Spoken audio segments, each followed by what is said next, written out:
You're listening to Science for Soundness, the podcast.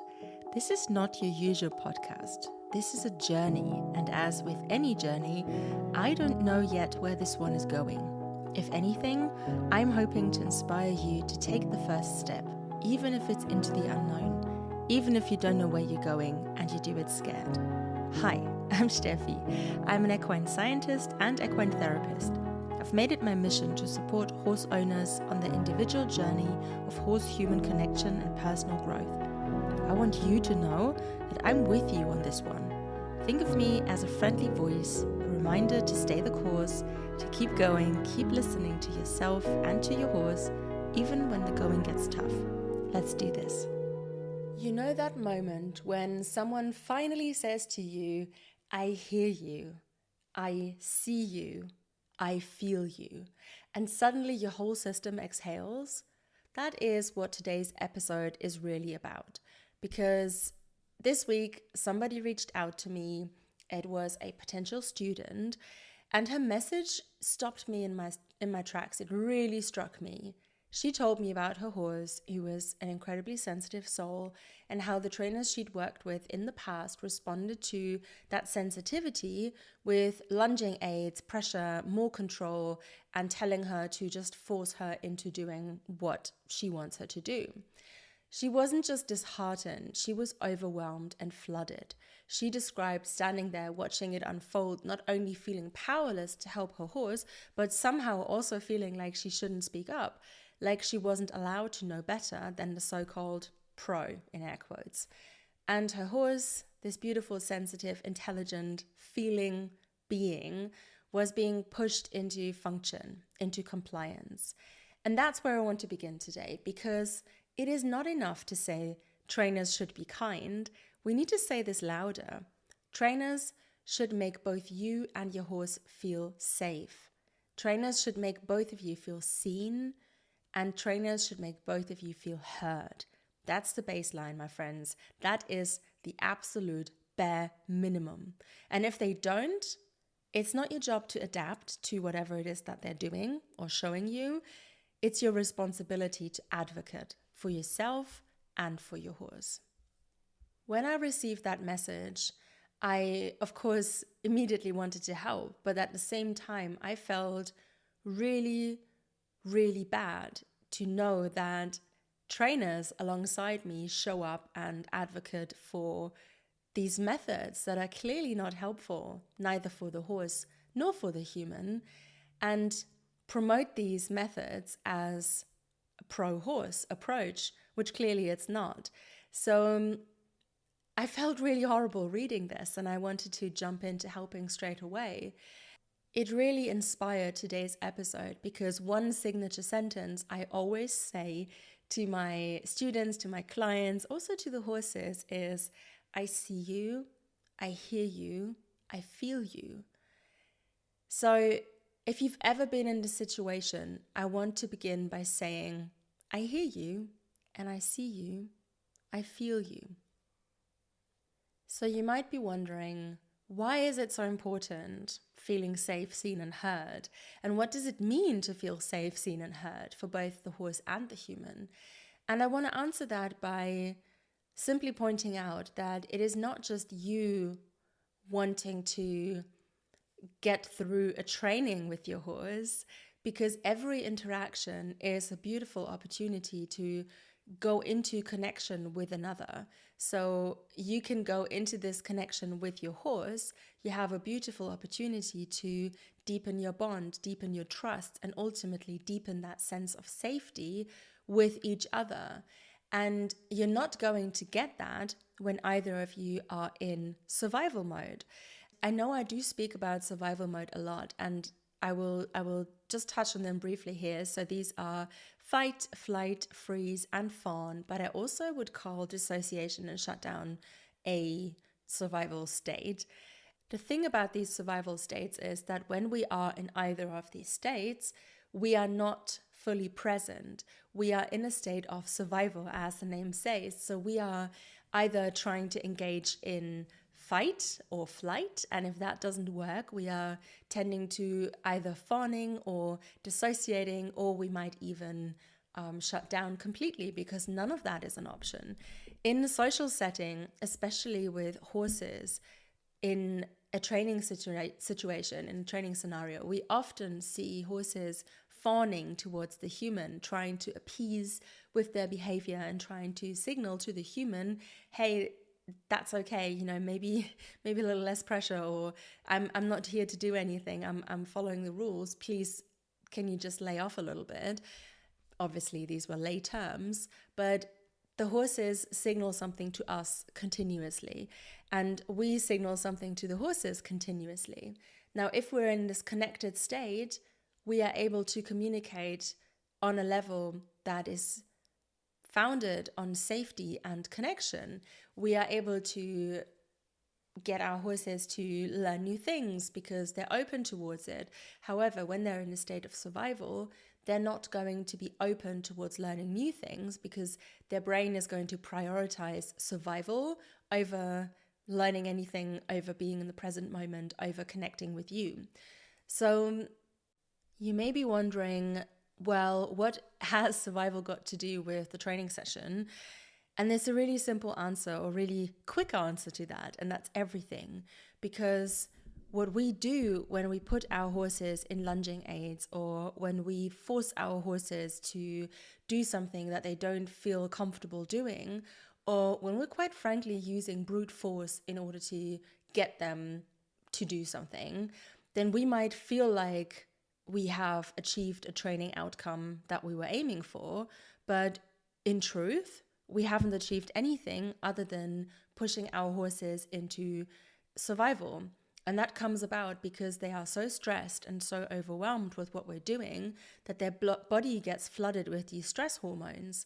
And these mean that our horses are not going to be able to breathe properly and be present and focus or even connect with us.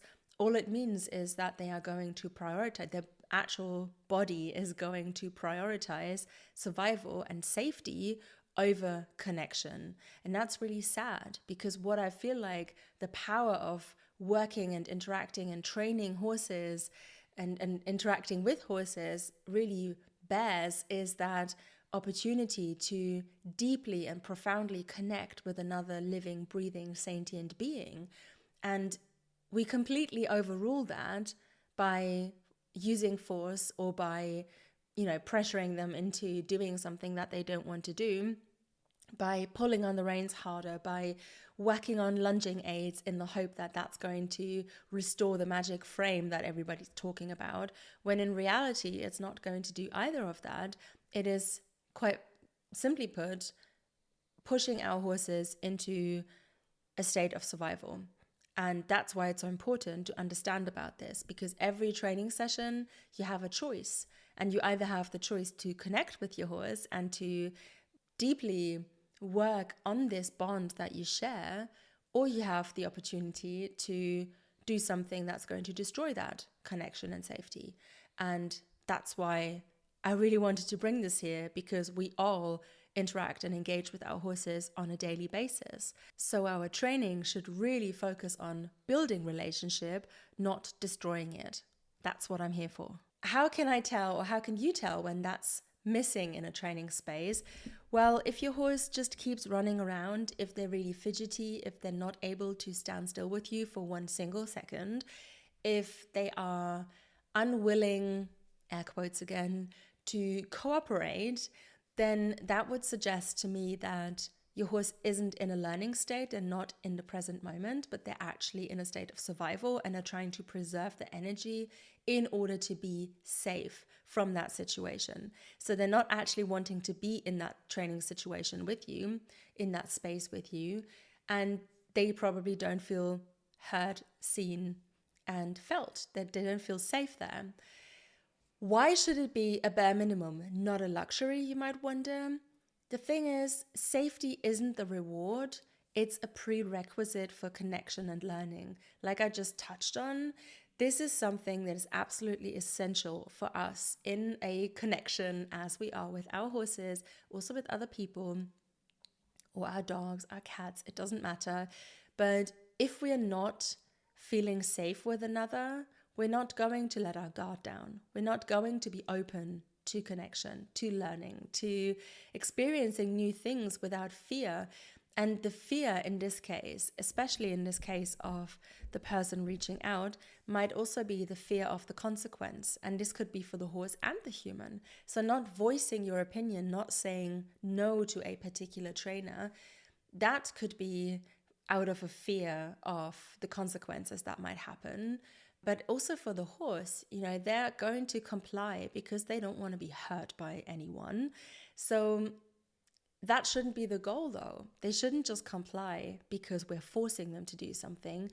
The absolute foundation, like the bare minimum, should be safety and connection with you as their human.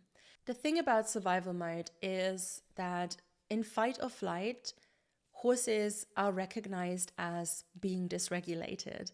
People understand that if your horse, for example, starts to buck or kick or bite or strike out or just randomly run off and gallop away, or even on the lunge, if they're just starting to sprint and bolt on the lunge, then okay, they're in a flight state or they are in a fight state when they're kicking or bucking. That's pretty obvious. What is less obvious is when your horse is in a state of fawning. I think shutdown and fawn are super interesting when we're looking at these situations, because fawning is such an amazing strategy to stay connected socially, but it's not real connection. It just means that you're not being cast out. And horses, particularly as social animals, they're herd animals, which means that they are going to try to do a lot of things before they are going to go into fight, or before they're going into flight, or even shut down. They are going to try to appease in order to stay with the safety of the herd, because they're wired to do that. And I feel that a lot of trainers or even horse owners, horse people out there are mistaking those signals for calming behavior, for relaxation even. So there is a difference between those. And if your horse is sending you calming signals, they may be fawning. They may be trying to diffuse a particular situation. So if you have a trainer who comes around really harshly and trying to force your horse into submission, then your horse is actively submitting and showing signals of fawning or calming. That actually means that your horse is trying to diffuse the situation and make that pressure go away a little in order to stay within that safety of the herd, in order to basically make it stop. It doesn't mean that they understood what they just had to do. It doesn't mean that they learned anything from it. So when she reached out to me and told me about the harsh lunging aids and the force and the pressure and just getting the horse to submit, it really made my heart hurt, because I understand that it doesn't do either of them any good. And it really doesn't do the human good either to be in a situation like that. What we also see a lot is the state of shutdown. So if your horse just functions and basically you feel like you're asking them a question and they just answer with the right answer immediately, but there is no life in their eye, there is no initiative, there is no opinion, there is no nothing. That's not what we want. That means that we basically trained our horses to be little robots, little zombies, and made them into complete, just shells of themselves. And I think that is deeply disturbing and saddening. So, I really want you to think about this. Have you ever left a training session feeling numb or ashamed, or like you let your horse down? Because it goes for us as well.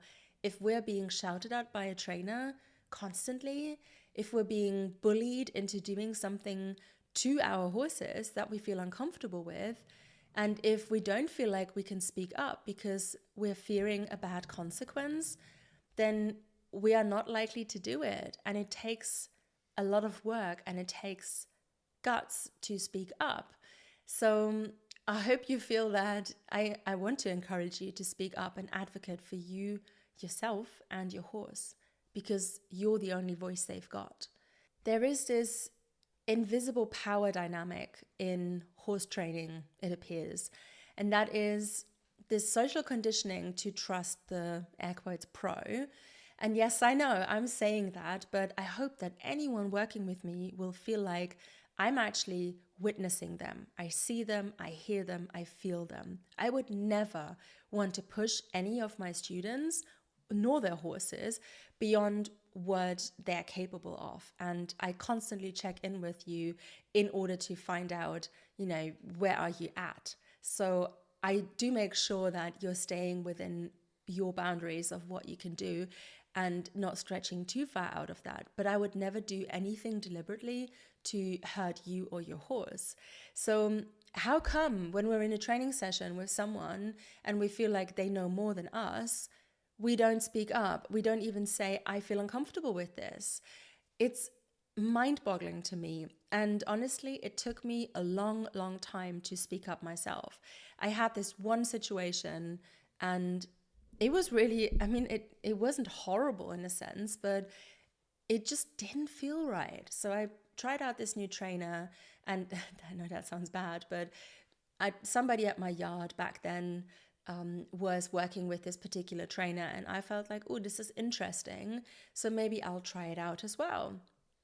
Sun is a Tennessee walking horse. She doesn't do walk, trot, and canter. She throws in quite some things into the mix. So she can do all sorts of gait variations. And if you don't know about gait variations, it can get a hell of a confusing situation, because there will be pace, there will be trot, there will be rack, there will be walk, there will be accentuated like flat walk and running walk, there will be even foxtrot, and there will be canter.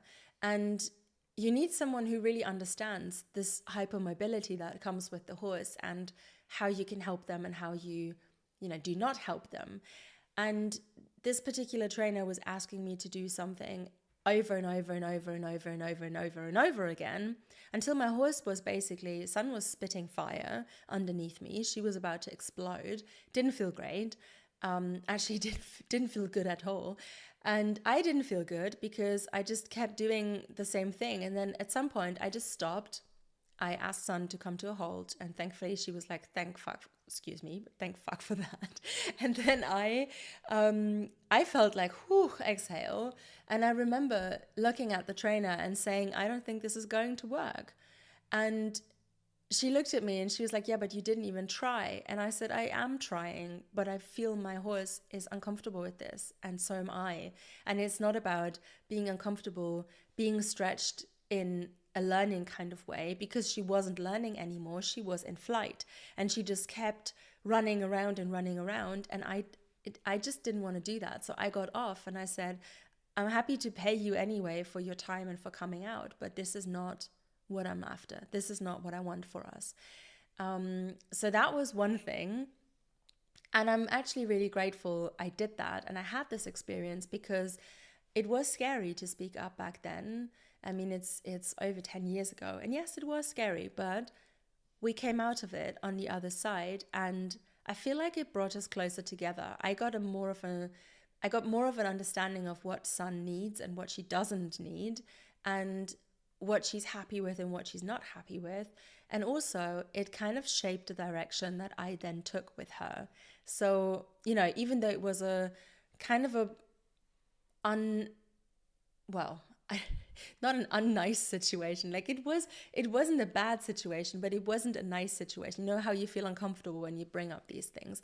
It was also a learning curve that we went on afterwards. So I'm grateful I've had this experience. But there was also back then the fear of being seen as rude or ignorant or even dramatic, because I was making a thing out of it. And I, like she said, I didn't even try. I felt I tried enough, but she was the pro, air quotes again. I know it feels wrong. And sometimes we might feel like we're overreacting, but you're not.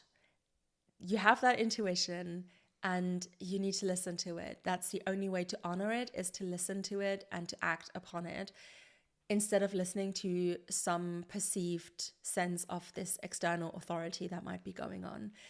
So I want to know, have you ever doubted your gut because someone else seemed more experienced in something? Like in my case with Sun, have you ever doubted your intuition, your sense for yourself and for your horse because somebody else was the pro? Let me know in the comments. I would love to know.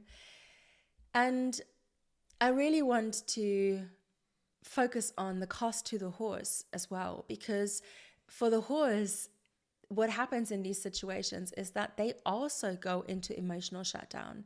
They might even go into learned helplessness if we keep doing the same thing over time and completely disregarding their states and their soundness. So there are these internalized stress situations where it can become chronic, and we might even teach our horses into learned helplessness. And I know that none of you want that. So that is why your horse needs an advocate, not just a handler, not just a rider or trainer. They need you to be their advocate. Your horse's sensitivity, like when this woman reached out, the way she described her horse, I felt like this is so powerful. It is so, so powerful to have this sensitive being. It's a form of intelligence. It is not an inconvenience, because that sensitivity will be the biggest asset in saying yes or no to things that work and that don't work. It will be the biggest asset in trying to find out whether your horse feels safe and seen and heard with you in any particular situation. And I want to make everything that I possibly can happen for you so that you and your horse don't lose that sensitivity, because it's a superpower. It's information. It is not a flaw. So you might be wondering, what do we look out for in a trainer? And that is a really good question, because like I said, I get a lot of requests from people coming from all different sorts of stages with their horses. And I'm not the right person for everyone. And that is something that I can acknowledge. I am, well aware of the fact that there are people out there who know more about a specific area or who have more experience in a specific topic than I do, and that's okay. I'm not here to train everyone or to work with everyone. And it really worries me that there are people out there who say that they know all and can do all, because then I feel like that is exactly what's going to happen. We have people who work with other people who are not a good fit, who look for something else, something deeper, something that maybe a completely different perspective, and they get put into this mold and it doesn't fit. Instead of getting space the way that they deserve, they just get pressed into this mold and have to function like a cookie cutter. It goes for everyone. And I feel like this is what happens a lot when people try and sell that they can do everything and anything. So questions to consider when you're looking for your trainer are, do they listen to you? Do they respect your horse's thresholds? So like I said, it's okay to stretch that a little bit and get that window of tolerance up a little bit, but you really don't want somebody who constantly operates outside of the boundaries that you can do. So if somebody pushes you and pushes you and pushes you and your horse to the point of making you constantly feel like you're in a state of survival, or your horse constantly being in a state of survival, that is not good training. That is not helpful. That is not learning. That is survival in that sense of the word. Do they make you feel safe expressing concern? So one of my biggest green flags are when I'm working with my trainer and I feel uncomfortable in a situation, I want to be able to say to them, hey, I don't know how to do this right now. I'm feeling overwhelmed. Can I get the breakdown again? Can you explain it to me again? Or I want them to be able to talk to me, and I want to feel safe opening up and expressing concern. So when Rubio, for example, goes into dissociation a lot when he's overwhelmed, I don't want a trainer who then starts to whack him. I want somebody who listens. I want somebody who is able to hold space for that uncertainty instead of trying to fix it immediately. And I want to feel safe expressing that. And I also feel like a green flag to look out for is, can you speak openly without being made to feel small? So whatever you say is valid. They're not supposed to to make you feel smaller just because they feel like they know better. They should be listening and they should have helpful advice. And like I also said, they should also know their boundaries, their limits, what they can and can't help you with. That is so important because that avoids more stress, more problems. So a safe and attuned trainer should invite collaboration. So if they don't know how to help you, they might know somebody else who might be a better fit. They might also, I really feel that they should notice subtle shifts and they should understand what survival states mean and how to spot them in your horse. And then therefore be able to adapt their approach in order to help you and your horse. So they should be able to spot at least fight and flight, that's the bare minimum, but they also should be able to spot what a dissociated horse or a shutdown horse or a horse in fawning would look like, or in freeze. I really want them to understand that and be able to approach whatever situation we're in and shift if we need to. And also, friends, you're allowed to choose a trainer based on how they make you and your horse feel, not just their qualifications, because nobody can ride on a piece of paper. That's bullshit. So you have my full permission to speak up. You're the expert for your own horse. You're the expert on your horse's experience. You're allowed to say no. Speaking up is actually a form of love and leadership. It's not rebellion. It is not something that should be shameful. It is something that is needed. Our horses need us to be their advocates. It's one of the greatest honors we have. Something that you can say at any point during any session is, for example, this doesn't feel right to me. Fair enough. Fair enough. Thank you for voicing that. What about it doesn't feel right? Can you explain that to me? That would be a response I would like to see from trainers. Or you could also say, I need to pause and check in with my horse. Wow.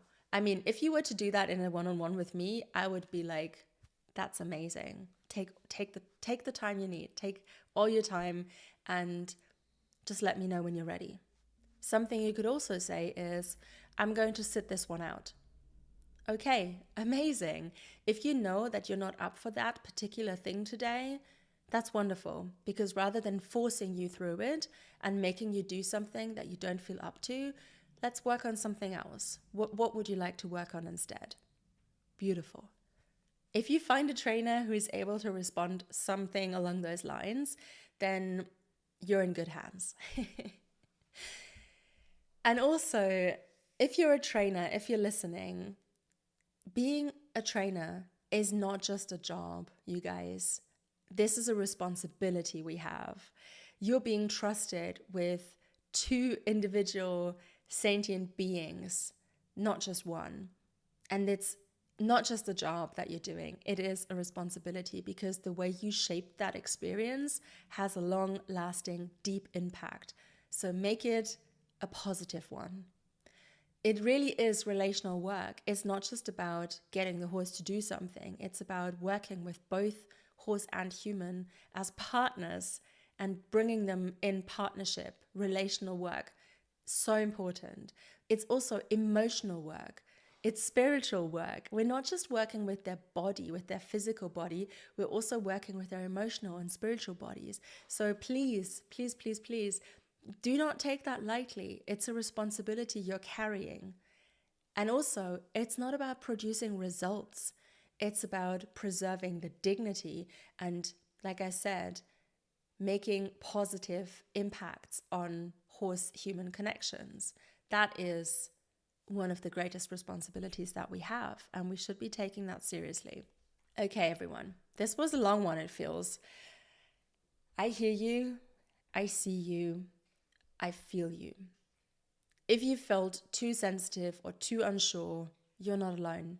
You're just attuned, and that's a beautiful, beautiful thing. And if you would like to learn more about any and all of what I talked about today, you are more than welcome to dive into my membership. It's called the Holistic Horsemanship Academy, formerly known as the Inner Circle. And it's a beautiful space with plenty of content, learning videos for you to dive in from the moment you sign up to find out more about your horse and yourself and the connection that you share. It's a beautiful space with a very positive community, very helpful, supportive place to be. And it doesn't matter where on your horse-human journey you are on, what you're doing, what discipline you're in, and what level you're at. It doesn't matter. You are welcome there. And every one of you is going to gain something from it, I'm so sure. If you use the code podcast upon checkout, you will get 10 euros off your first month's membership subscription. You don't have to do this alone. Your horse doesn't have to do this alone either. And no matter where you are on your path, I hear you, I see you, and I feel you. And I'm really so glad you're here. So grateful for you, friend, and I will see you next time. Hi, friend. I hope you found something in this episode that resonated with you. I'm beyond grateful that you hung out with me today for a little while, and I do hope that you come along for the ride.